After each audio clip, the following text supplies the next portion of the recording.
करती हूँ आप लोग अच्छे होंगे और खुश भी होंगे। आज मैं आप लोगों को एक विधानसभा क्षेत्र बताने वाली हूँ जिसका नाम है रीगा विधानसभा क्षेत्र, जो संख्या नंबर 23 में पड़ता है। चलिए, आप लोगों ने कल जाना है शिवहर विधानसभा क्षेत्र, लेकिन आज आप लोगों को रीगा विधानसभा क्षेत्र के बारे में बताया जाएगा। तो चलिए, आज मैं आप लोगों को रीगा विधानसभा से जुड़ी सारे अपडेट आप लोगों को इस वीडियो में देने वाली हूँ। तो आप लोग बिना वीडियो के स्किप किए हुए आप लोग पूरे देखें, ताकि आप लोगों को अच्छे तरीके से समझ में आ जाए। और अभी तक आप लोगों ने हमारे चैनल को सब्सक्राइब नहीं किया तो जल्दी जल्दी जाकर चैनल को सब्सक्राइब और फॉलो कर लें। और रीगा विधानसभा क्षेत्र से अगर आप लोग जानते हैं तो आप लोग उससे जुड़ी कुछ महत्वपूर्ण जानकारी जो हो आप कमेंट करें, जो मैं आप लोगों को अच्छे तरीके से समझा सकूं।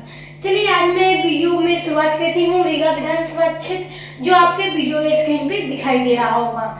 चलिए, इस वीडियो को शुरुआत करते हैं। आप लोगों से अनुरोध करती हूँ कि आप लोग हमारी वीडियो में लास्ट तक बने रहें। चलिए, क्षेत्रीय संरचना की हम लोग बात कर लेते हैं। तो 2008 में इसकी स्थापना की गई है और यह क्षेत्र जो है 3 ब्लॉक में सम्मिलित है, यानी शिप्पी, बेलागोनिया, रीगा। इसमें आप लोगों को ये जो अपडेट लिया गया है, ये लिया गया है विकिपीडिया से। तो आप लोगों को ये अपडेट विकिपीडिया से लेकर बताया जा रहा है। यहाँ पे हम लोग बात कर लेते हैं चुनावी इतिहास और हालिया परिणाम जो 2020 की है। वर्तमान के विधायक जो एमएलए है मोतीलाल प्रसाद, यानी बीजेपी के नेता हैं, और 2020 में इन्होंने जीत हासिल की और फिर से मंत्री बने। 24 फरवरी 2025 को कला संस्कृति युवा विभाग में शामिल किए गए हैं।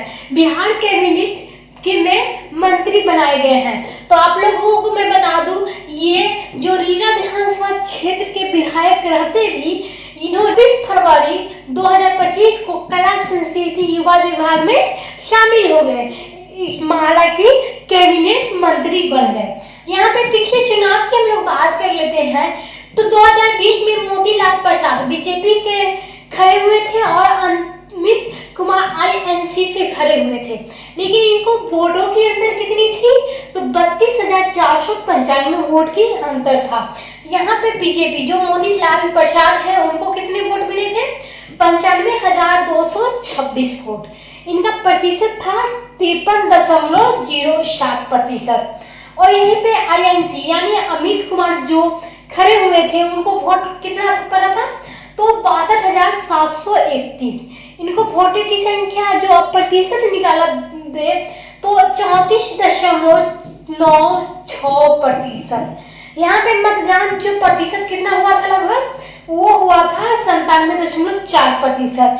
यहाँ पे हम लोग बात कर लेते हैं कुल मतदाता लगभग कितना था? तो 3,12,648। ये भी आप लोगों को बता दूं विकिपीडिया से अपडेट लिया गया है। यहीं पे हम लोग 2015 की बात कर लेते हैं। अमित कुमार आईएनसी से जीते थे। ये कांग्रेस को 79,217 वोट से यानी 39% वोट से जीते थे। और बीजेपी जो मोतीलाल थे उन्होंने 56,361 वोट से हार गए थे, यानी 35% वोट था इनको। तो जीत का मार्जिन कितना लगभग था? तो 22,856 वोट। यहीं पे 2010 में मोतीलाल प्रसाद फिर से खड़े हुए और प्रथम बार विजेता बने। तो यहाँ पे बीजेपी और अमित कुमार जो है उनकी टक्कर 2010 से ही होती आ रही है, लेकिन एक बार जो है आईएनसी जीती, फिर बीजेपी जीती, फिर आप लोगों को बीजेपी जीती, यानी 2 बार बीजेपी विधायक रह चुके हैं। यहाँ पे 48,633 वोट से जीते थे और 40% इनका वोट था। और यहीं पे आईएनसी जो अमित कुमार थे 26,306 वोट से हार गए थे, यानी 22% इनका वोट था। जीत के अंदर सिर्फ इतना था 22,327। और यहीं पे अलावा हम बात कर लेते हैं 2005, 2000, 1995, 1990, 1985, 1980, 1977 का परिणाम उपलब्ध है, जिनमें जदयू, एसपी, सीपीएम, जीएनपी यहाँ पे जैसे दलों की चुनावी प्रभाव भी दिखाई देता है। हम लोग बात कर लेते हैं राजनीतिक समीकरण और स्थानीय मुद्दे की। यहाँ पे रीगा क्षेत्र जो है प्रमुख जाति है यादव, राजपूत, ब्राह्मण, कोयरी इन समुदाय में भूमिका जो जैसे बीजेपी जो विशेष करके एनडीए हमेशा लाभ की संभावना रहती है। विकास और लोकल मुद्दे की हम लोग बात कर लेते हैं तो बिजली की कमी, सरकारी नलकूप बंद होना, महिलाओं की शिक्षा, किसानों का खाद बीज की प्रमुख समस्या। तो क्या हमारे देश के या हमारे जो बिहार के विधायक जो हैं या हमारे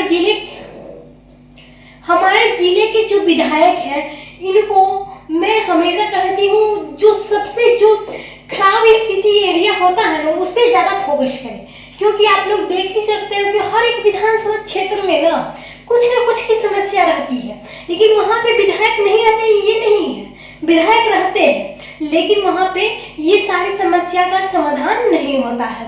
तो आप लोग देख ही सकते हो यहाँ पे 2020 की हम लोग बात कर लेते हैं, यहाँ पे कितनी प्रॉब्लम है, लेकिन अभी तक इसका समाधान नहीं हो पाया। रीगा विधानसभा क्षेत्र के जो विधायक है, मैं उनसे अनुरोध करना चाहती हूँ कृपया इन समस्याओं पर ध्यान दें और इसका जल्द से जल्द लेकर समाधान निकालें।